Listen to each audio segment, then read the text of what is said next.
ఎటువైపు పోతుంది మన సమాజం, మన దేశం? చిన్న పిల్లపై అత్యాచారమా? ఆ చిన్న పిల్లకి ఏముంటాయని పాపం? ఎటువైపు నడుస్తుంది? ఎలా నడుస్తుంది మన దేశం, మన సమాజం?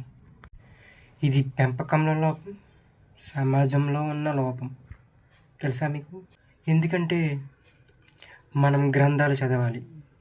గ్రంథాలు మంచి నేర్పుతాయి. అందులో కొన్ని ఉంటాయి. దాన్ని పట్టుకుని మీది తప్పు మాది తప్పు అని కొట్టుకోకుండా బైబిల్, భగవద్గీత చదివితే క్రైస్తవులని కాదు, ఎవరైనా కానీ పెళ్ళి చేసుకోవాలనే ఉద్దేశం లేకుంటే యేసుక్రీస్తులా బ్రతకాలి. అదే పెళ్లి చేసుకొని ఒకరితో ఉండాలంటే రాముల్లా బ్రతకాలి.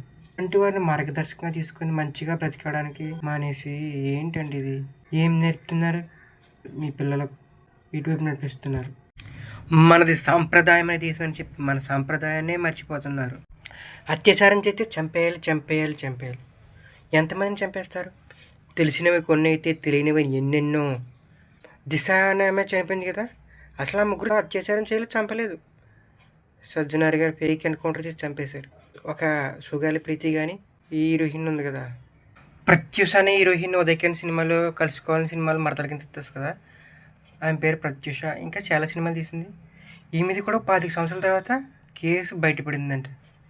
ఈమెది చనిపోలేదంట, ఆత్మహత్య చేసుకోలేదంట. పాపం అత్యాచారం చేసి చంపేశారంట. డబ్బున్న వాళ్ళకి చట్టాలు చుట్టాలైపోతున్నాయి. వీళ్ళందరూ చంపేస్తారు. నిజం తెలిసాక అప్పుడేంటి పరిస్థితి? ముందు మన సమాజాన్ని మంచి మార్గంలో నడపాలి. ఇప్పుడు గుళ్ళకి వెళ్తారు, దండం పెట్టుకు వచ్చేస్తారు. పూజారులు ఒక్క చోటైనా చెప్తున్నారా భగవద్గీత గురించి?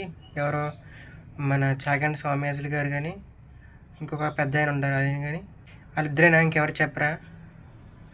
ఇప్పుడు బైబిల్ గురించి చెప్తున్నారు, వాళ్ళు కొద్దిగా పెరలేదు కానీ ఇంకా బాగా చెప్పాలి, మొత్తం బాగా చెప్పాలి, మంచి మార్గం నడపండి. డబ్బుల కోసం, కానుకల కోసం దేవుని పని చేయకండి ప్లీజ్. మంచి మార్గం నడిపించండి.